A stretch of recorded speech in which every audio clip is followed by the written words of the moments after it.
Salut Hamza, salut, je te check bien. Ça va bien, tranquille. Bah ouais, ça me fait plaisir de te recevoir dans ce Face à ce franc. Pareil, merci. Voilà, félicitations, hein, t'es là pour Santa Sauce 2. Exactement.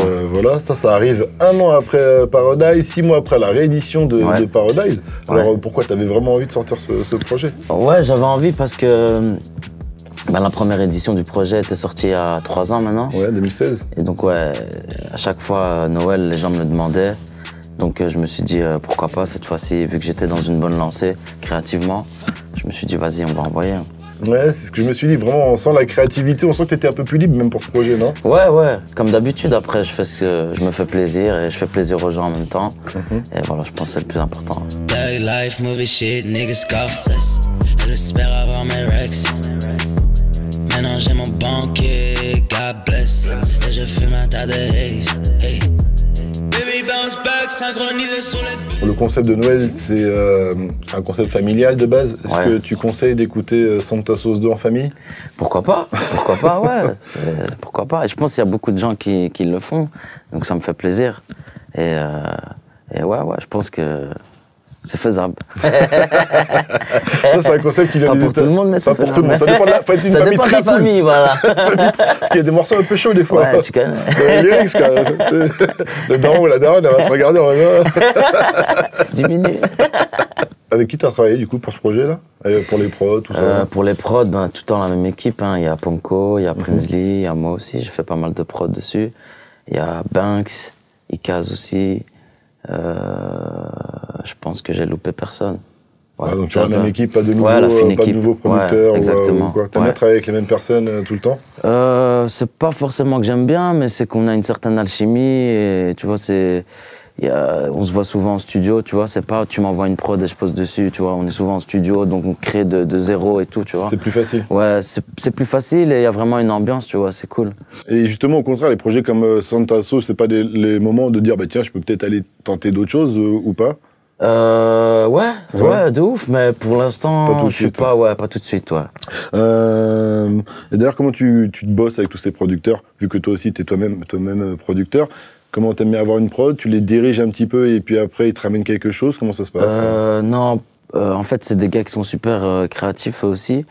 Donc, ils arrivent tout le temps avec des trucs frais, des trucs nouveaux. Du coup, moi aussi, ça me permet d'aller chercher des nouvelles mélodies, de te faire un travail aussi.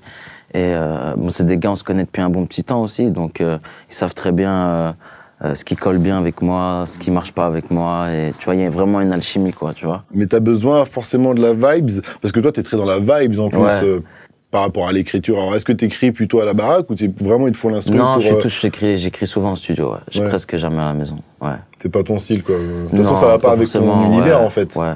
Après, même le fait d'être en dehors du studio, j'aime bien justement profiter d'autres choses, tu vois, que la musique. Que ce soit ma famille, mes amis, un peu me déconnecter de tout ce monde. Et c'est pour ça que j'aime bien vraiment garder le studio comme mon lieu de travail et que tout se passe vraiment là-bas, quoi. D'accord. Ouais. Et si t'as un air, ça peut commencer par un air, une mélodie, ou faut toujours l'instru avant? Non, ça arrive que je sois chez moi, que j'ai une mélodie, ou que j'ai une punchline, je la note, ou je fais une note vocale aussi quand j'ai une mélodie. Enfin, ça m'arrive souvent même. Et voilà, dans ces cas-là, bon, on a des iPhones, hein, heureusement. J'enregistre et voilà. Et comment, toi, tes morceaux préférés de ta discographie, comment ils sont nés, d'après toi? Souvent, c'est au studio, en partant de zéro, vraiment, on crée, et puis ça avance, et voilà, quoi. D'accord. Avec Damso, vous avez fait beaucoup de chemin ensemble, hein, depuis 2016, votre première collab sur Slow, voilà, dans Zombie Life. En quoi les choses, voilà, là, elles étaient différentes, tu vois? Parce que je pense qu'on a pris un peu de maturité tous les deux, et puis ça faisait longtemps qu'on s'était pas vus, on s'est recroisés un petit peu ces derniers temps, et puis c'est passé des choses dans ma vie, dans la sienne. Ça faisait plaisir de se revoir et de rebosser en studio, parce qu'il y a aussi une certaine alchimie que j'aime bien avec Damso, et ouais, je pense que c'est un peu ça. Et par rapport justement à votre première séance studio, est-ce que c'est genre rien n'a changé ou au contraire, on sent le poids des années d'expérience de chacun et peut-être que ça va plus vite sur des trucs ou... On sent le poids, mais justement on en discutait parce que justement cette nuit-là, on avait fait le morceau Slow, on avait fait 3 morceaux, tu vois, en une nuit. Et on se disait, qu'en fait, avec les années, on remarquait qu'en fait, quand on arrivait au studio, on avait souvent cette pression de « Ah, maintenant, il faut faire un tube, ou il faut faire ça », et vraiment trop réfléchir. Et on se rappelait ces moments où on arrivait au studio, où il n'y avait pas de pression, et on faisait notre truc, et on kiffait. Et on se disait, putain, il faut repartir là-dedans, tu vois. En vrai, il y a plus de pression aujourd'hui qu'à l'époque. Voilà, c'est ça, c'est vraiment ça qui a changé, en fait. Ouais, parce que maintenant, vous êtes de gros noms, donc forcément, ouais, vous attendez forcément, bah ouais, tout le temps, ouais. Bah, après, c'est pas plus mal, hein. Bah, en tout cas, la barre est haute sur ce titre God Bless. Je pense que les retours, ils sont bons, t'es content? Ouais, les retours, ils sont super, ouais. Je pense que les gens ont kiffé le morceau. Le clip aussi? Le clip aussi, ouais. C'est qui le clip? Parce que c'est un vrai délire. Le clip, c'est une équipe de Paname, du coup, ça s'appelle Panamera. Ils ont fait le clip, justement, de SCH RAC, je sais pas si t'as vu. Qui cartonne aussi. Qui cartonne aussi, ouais. Et ils sont très dans les films, un peu dans voilà, les trucs exactement, un peu, ouais, très inspiré un peu Scorsese et tout. Et j'avais kiffé le clip de SCH, du coup, je cherchais des mecs pour faire le clip God Bless, et voilà. On a fait appel à eux, ils étaient chauds. Et voilà.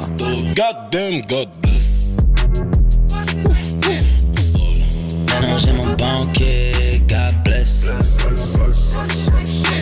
J'aimerais revenir sur la collaboration avec Damso, parce que comme c'est un rappeur belge comme toi, je veux savoir comment tu vis ta notoriété à toi à Bruxelles, parce que c'est pas une si grande ville que ça au final, Bruxelles, et j'imagine que quand tu marches dans les rues de la ville, maintenant t'es un peu en mode de superstar quand même. Ouais, un peu quand même à Bruxelles, ouais.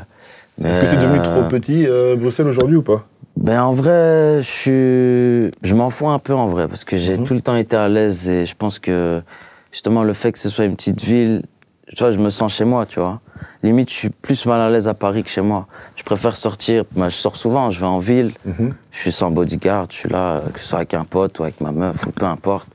Et les gens me reconnaissent, je fais des photos, et puis voilà, tu vois. Ça va pas me tuer, quoi, tu vois. Ouais, et puis je suis dans ma ville, je m'en fous, j'ai pas envie de me cacher et tout. Genre, je suis chez moi, quoi, tu vois. Non, mais tant mieux. Ouais, voilà, c'est ça. Tu sens aller chez toi, c'est ouais, voilà, c'est ça. Et pourquoi à Paris, t'es mal à l'aise, alors, ou tu peux être mal à l'aise? Parce que je suis pas chez moi vraiment, tu vois. Je connais pas vraiment, tu vois. J'ai pas encore ce truc où je me sens vraiment bien à Paname, tu vois. Alors qu'à Bruxelles, voilà, c'est la maison. Et à part Damso, il y a d'autres rappeurs de la scène belge, toi, que tu suis, avec qui t'es proche, qu'il faut suivre, peut-être? Kaba et Jean-Jas, que j'aime beaucoup, c'est des amis, ils sont déjà bien connus aussi. Il y a qui encore? Enfin, je connais un peu tout le monde, mais le gars avec qui j'ai vraiment une relation, c'est Damso, le plus, ouais. D'accord. Ouais. Autre feat sur l'album, très remarqué aussi, celui avec Kobalade. Le morceau, il s'appelle Bac plus 12. Ouais. Voilà. Qui a fait le mathématicien dans le duo? C'est les diplômés de la street. Comment il est né ce titre? Comment ça s'est passé la rencontre avec Koba? Il te le fallait sur ce projet, c'était évident? Pas forcément, mais j'aime bien ce qu'il fait. Et puis on discutait depuis un petit moment aussi. Et puis ouais, je faisais ce morceau et j'ai pensé à lui. Je me suis dit pourquoi pas, je lui ai demandé, il était chaud directement, il a posé. Et vraiment naturellement, ça s'est fait naturellement. Parce que je te le disais tout à l'heure sur la prod, quand t'entends la prod, quand le morceau commence, moi la première fois j'ai eu l'album un peu avant à l'époque, j'avais pas le tracklist, je savais pas qu'il y avait Koba sur ce titre, mais je l'entendais déjà en fait, tu vois. Quand t'as entendu la prod, tu sentais que, Ben, j'ai eu le même feeling en fait. Le gars, enfin Nico, quand il a fait la prod, ben, je pense qu'il allait un peu dans cette direction, et puis on en a discuté, on trouvait que ça pourrait être cool, cette collaboration. Donc même moi, quand j'ai bossé sur le titre, j'ai bossé en pensant à Koba, tu vois. Et puis voilà, il a jump dessus, ça s'est fait en 2-2 et voilà. Simplement. Vous êtes venu en studio quand même? Non, même pas, même pas, ouais. J'étais un peu occupé là, c'était pas possible, donc j'ai envoyé, il a fait. Ça l'a fait direct? Ouais, direct. Maman vient me voir sur Babok City. De bébé sans Gucci ou bien marcher nous. J'ai juste prendre cette année jusqu'à l'infini. Mate ma pull up comme si j'étais Godzilla. Comment t'es arrivé à la musique? Est-ce que tu te rappelles de ton premier couplet? La première fois tu t'es dit, putain, j'ai envie d'être rappeur. Est-ce qu'il y a une influence particulière, un titre, un artiste? Ouais, à l'époque, 50, hein, j'écoutais beaucoup 50. C'est lui qui m'a donné vraiment envie de commencer à écrire, à faire de la musique. Puis voilà, j'ai fait un groupe avec mes potes. Et à ce moment, je devais avoir 14-15 ans.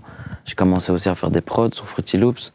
Parce qu'à l'époque, on rappait sur les beats d'autres artistes, tu vois. Sûr. Puis j'ai commencé à faire nos propres prods à nous. Et puis voilà, j'ai continué. Très tôt, t'as commencé la prod? Ouais, j'ai commencé très tôt. Est-ce qu'il y a un jour précis où tu te dis, je prends mon stylo, là j'écris? Ça fait tellement longtemps que je me rappelle, pas vraiment. Mais j'étais encore à l'école, hein, j'étais là, je grattais, je faisais des morceaux. Et à la maison, c'était J'avais un comment? MP3 encore, je mettais mes morceaux sur MP3, j'écoutais. Il y avait beaucoup de musique à la maison? Non, pas forcément, mais moi j'écoutais beaucoup de musique. Et avec mon père aussi, père en son âme, j'écoutais beaucoup de musique dans la voiture. Mais sinon, j'étais plus dans ma chambre avec mon casque, je travaillais tout le temps. D'accord. Ouais. Moi, ça m'intéressait de savoir comment tu as pu être influencé, quel est le rap, parce que aujourd'hui, le rap que tu fais, c'est pas du rap à la 50, tu vois. Ouais, mais à l'époque, ça y ressemblait quand même. Mais... T'avais commencé avec un rap plus classique? Voilà, c'est ça, plus classique, boom bap. Ben, les trucs qui se faisaient à l'époque, hein, dans les années 2000, je rappais plus comme ça. Il y a encore des morceaux comme ça sur les réseaux ou t'as tout supprimé? Parce que je crois pas être tombé sur non, je crois J'ai pas. déjà cherché. Je crois qu'il y a plus. Mais il y a des anciens morceaux, mais pas ceux-là. Pas ceux-là. D'accord. Et c'était Hamza déjà à l'époque? C'était Hamza, ouais, ça a toujours été Hamza. Ouais. D'accord. Parce que c'est vrai que ton style, tu l'as quand même vraiment peaufiné. Ouais, ouais. Mais je me rappelle, j'étais 50, puis après j'ai été influencé quand même par tout le A$AP Mob, Rocky et tout. C'était les prods à l'époque, j'aimais bien. Et puis après, ça a vite viré vers Young Thug, Rich Homie Quan qui sont arrivés. C'est Young Thug qui a été une grosse influence pour... Ma plus grosse influence, ça a été Young Thug, ouais. Parce qu'il y a un truc où tu sens que le gars, il s'en bat les couilles, il est libre, tu vois, sur la prod, il fait ce qu'il veut, tu vois. Et ça j'ai trop kiffé, tu vois. Moi, tu sais, je me rappelle une fois, j'ai eu la chance de l'interviewer à Move, et il a fait même un petit freestyle, tu vois. Donc on lui avait balancé une instru qu'il connaissait pas, une prod de DJ Force Mike d'ailleurs. Et donc ça l'a chauffé, il a commencé un peu à faire un petit freestyle, un petit live. Et il lui balançait comme ça des adlibs et tout, tu vois. Bentley the coupe, these little niggas gon' floof and these bitches gon' choose him. Bentley the coupe and these niggas gon' loof and these bitches gon' choose him. You know I got proof. I fucked your main girl, but you know I got proof. I iced out my rings and 500 in my shoes. Et en fait, les commentaires sur YouTube, les gens hallucinaient sur sa manière de travailler, si tu veux, tu vois. Ouais. Comment il faisait, comment il créait le son, quoi. Ouais, mais je sais qu'ils ont une certaine manière de travailler, même Future travaille comme ça, en fait. Ils écrivent pas forcément, ils mettent la prod, ils vont derrière le micro. Et puis, bon, comme c'est de l'anglais, c'est beaucoup plus facile à rimer et tout. Et ils lâchent des phases, et à chaque fois qu'il y en a une bonne, ben, ils la gardent. Et puis ils font comme ça, et ils terminent son couplet, et puis il reste derrière le micro en fait, le gars. Il fume son patch, et tu vois, il fait le morceau comme ça, tu vois. Et pour toi, là, aujourd'hui, est-ce que c'est plus facile de travailler comme ça, ou d'écrire comme ça, de créer comme ça? Non, je suis obligé d'écrire un petit peu, ouais, parce que c'est en français, c'est pas... Faut trouver des trucs, faut trouver mais même entre toi, aujourd'hui, et le toi d'avant, des débuts qui étaient sur des boom bap et tout ça, tu vois. Mais avant, je me prenais plus la tête sur l'écriture, beaucoup moins maintenant. J'essaie plus de... je lâche plus de conneries qu'avant, maintenant, je trouve. Et comment tu fais pour faire passer l'émotion, alors, du coup? Je pense avec les mélodies. Et ouais, c'est ça. Et puis, je pense que les gens, ils kiffent un peu ma stupidité ou ma connerie, la façon dont j'envoie mon univers, tu vois. Parce qu'il y a des trucs vraiment, parfois, tu peux te dire c'est teubé, mais comment c'est amené, ça peut être... Tu vois, ça peut être fait intelligemment, quoi, tu vois. Est-ce que toi, des fois, tu dis, tu fais un truc comme ça, là, je fais une connerie, mais t'es mort de rire, tu vois, ça peut être artistique, mais... bien sûr, ouais. Parfois, même, j'entends des phases d'autres rappeurs, je dis, putain, c'est de la merde, mais il a trop bien placé, tu vois. Elle est trop bien placée, c'est là qu'est tout l'art. C'est ça, c'est de l'art, frère, bien sûr. Parce que si c'est pour dire n'importe quoi, n'importe comment, c'est voilà, pas la peine. c'est ça, exactement. Et tu jettes beaucoup de morceaux ou pas? Ouais, bien sûr, ouais. Je pense que c'est comme ça que tu fais des bons morceaux, tu vois. C'est justement en allant au studio et tout le temps travaillant, tu jettes, ah, il y a un bon, tu jettes, ah, il y a un bon. Pour revenir tu peux pas, tu vas une fois de temps en temps au studio et c'est à chaque fois un bon morceau, tu vois, c'est pas... Pour revenir sur Son de ta sauce, par exemple, c'est pas des chutes de Paradise qui restent, quoi, c'est un vrai concept que t'as ouais, non, il y avait plein de morceaux de côté, mais c'est des nouveaux morceaux que j'ai fait, ouais. D'accord. Et du coup, comment tu penses que t'as évolué, toi, depuis ton avis personnel, depuis H24, comment t'as évolué? Parce que H24, c'était en 2015. Ouais. Comment j'ai évolué, tu veux dire musicalement? Ouais. Comment tu vois ton évolution et comment tu la vois après, voilà. Comme je suis un fan de musique, je sais pas, en vrai, je la remarque pas vraiment, comme je vais beaucoup au studio et que j'essaye tout le temps justement d'être connecté, je remarque pas vraiment, tu vois. Mais je sens l'évolution, en tout cas dans ma manière de travailler, dans ma manière de poser, dans ma manière de conceptualiser un morceau et tout. Il y a plein de choses qui changent avec le temps. Dans la structure des morceaux, dans les mélodies. Bien sûr, ouais. Ouais, grave. On dit souvent aussi que tu es un ambassadeur du mumble rap ou du rap cloud. Est-ce que ça, c'est une étiquette qui te plaît ou tu la rejettes à 100% en disant laissez tomber avec ça? Non, c'est une étiquette qui me plaît, ouais, pourquoi pas, ouais, bien sûr. Je suis sur le coin, contrôle de keuf, donc j'y vais maintenant. Louper le train, louper le coche, jamais je fais non. Gain dans les mains, Dieu dans le cœur, remplis le Goya. Parfois je vis, demain je meurs, personne me sauve. Est-ce que tu es toujours aussi fan de Michael Jackson? Ah ouais, toujours, pour toujours, bien sûr, bien sûr. Tu te compares toujours à lui? Non, je me compare, Non. je me suis jamais vraiment comparé à lui. C'était Moi, vraiment, pour moi, c'est un peu arrogant, Ah oui, ouais, non, voilà, mais c'est ça, c'est de l'arrogance, c'est c'est le rap. tout. Bien sûr, ouais. On est dans le rap, mais j'ai l'impression que les gens ils étaient vexés par rapport à ça, des fois, alors que Ouais, franchement, je pense que même les gens, ils pensent vraiment que genre je me compare à lui. Non, frère, doucement. Mais bon, c'est de l'arrogance, c'est du rap, tu vois, c'est tout.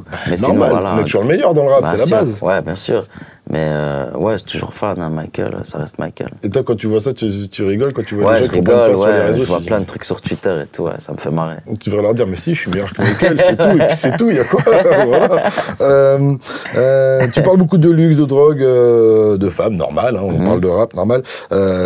Raconte-nous, s'il te plaît, c'est comment une journée typique avec Hamza? Est-ce que c'est meuf et teuf H24? Bah écoute, j'essaye de faire pas mal la teuf quand même, ouais, ça m'arrive beaucoup. Et puis après, voilà. Raconte-nous alors, raconte-nous, je veux savoir, fais-moi Non, rêver. mais franchement, en vrai de vrai, je suis beaucoup au studio, je bosse beaucoup. Et puis après, quand c'est le moment de faire la teuf, c'est le moment de faire la teuf, quoi. Et tu sais... Est-ce que tu vis la nuit ou Ouais, je vis la nuit, ouais. Souvent, ouais. Quand je travaille, en tout cas, pour travailler, j'aime bien la nuit. Ouais, mais tu travailles tout le temps, j'imagine, si t'es pas en Ouais, studio. donc, ouais, c'est ça, en fait, c'est tout le temps la nuit, ouais. Puis quand je travaille plus, j'essaie justement de reprendre un rythme un peu plus normal. Mais sinon, c'est vraiment tout le temps la nuit. D'accord. Ouais. Est-ce qu'elle est où la part de fiction et de réalité pour le public entre Hamza et ta vraie vie, tu vois ce que je veux dire? Bah, je pense qu'il y a une balance, il y a plein de trucs que je dis qui sont pas vrais, il y a des trucs que je dis qui sortent d'expérience, tu vois, que j'ai eu dans ma vie. Mais sinon, il y a plein de trucs que je dis qui sont pas vrais, tu vois, des choses que j'ai envie de dire parce que je trouve ça cool cinématiquement, tu vois, ou bien... Enfin, j'écris beaucoup avec des images, tu vois. Du coup, il y a des images qui viennent dans ma tête, qui me parlent, et puis je la balance, tu vois. Mais sinon, il y a plein de trucs qui sont pas forcément vrais. Je vais poser une question de groupie, mais c'est parce que il y a beaucoup de meufs dans ton public. Est-ce que tu cherches à les conquérir, à avoir un public féminin, ou pas du tout? Non, je fais ça naturellement parce que, bah, je l'ai déjà dit, je suis un grand fan d'R&B aussi, tu vois. Donc j'aime bien chanter des trucs pour les femmes. C'est des trucs qui sortent naturellement, tu vois. J'aime bien ce genre de musique aussi. Et puis voilà. Et donc c'est plutôt Hamza romantique ou plutôt Hamza sadique? C'est entre les deux, tu vois. Parce que quand on écoute tes textes, des fois c'est sale, des fois c'est un peu romantique. Mais en fait, il y a un Hamza romantique qui tire la corde d'un côté et t'as l'autre qui tire de l'autre côté, tu vois. Genre. D'accord. Et pour l'instant, la corde, elle a pas. C'est pas encore. Hey yo, mamie, est-ce qu'il te reste un peu de love pour moi?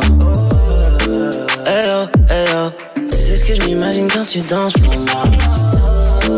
Hey yo, mamie, est-ce qu'il te reste un peu de love? Il faut que tu nous expliques aussi, avant qu'on se quitte, ça vient d'où le terme sauce god? Parce qu'en fait, j'ai jamais su. Sauce God, en fait, ça vient d'un beatmaker de Londres qui s'appelle, j'oublie tout le temps son blaze. Bref, pas grave. Mais en fait, on bossait un peu ensemble et qui connaît aussi bien mon gars Belhadj. Et un jour, Belhadj, j'ai parlé avec lui et c'est lui qui a donné en fait ce surnom. Il lui a dit « Ah ouais, le Sauce God, tu vois ». Et du coup, j'ai kiffé, je l'ai pris. D'accord, Ouais. simplement. C'est un Anglais, une fois, qui a parlé de toi, Ouais, qui t'a surnommé le Sauce God. Il m'a surnommé comme ça, du coup, je l'ai pris, ouais, j'ai kiffé. D'accord, ouais. Je pense que c'était en 2015, ouais. Ouais, bah, Juste après H24. T'as eu du nez sur ce EK, parce qu'il ressort souvent, les gens l'aiment, il ressort ça toutes les sauces, justement. Ouais, et puis ça a créé les Santa Sauce, etc., plein de trucs. Ouais, ça a amené sur plein de choses. Ouais. Ça va être quoi le futur, du coup? Parce que là, c'était le petit cadeau de Noël, Santa Sauce 2. Ben là, direct, un retour au studio, et on va essayer d'imaginer 2020. Hein. On va essayer de faire t'as pas encore de vision, donc pas encore. Mais d'office, on va arriver avec des trucs. D'accord, bon, tu me tiens en juillet, tu vas nous en D'office, parler. bien sûr. Hamza, est-ce que tu as un dernier mot à nous dire? Santa Sauce dispo, allez péter le projet. Clip avec Damso sur YouTube, Sauce God, Move, tu connais, on est là. Merci Hamza. Avec plaisir frérot, c'est normal. À bientôt. Yes. Move Radio, Hip Hop Nation.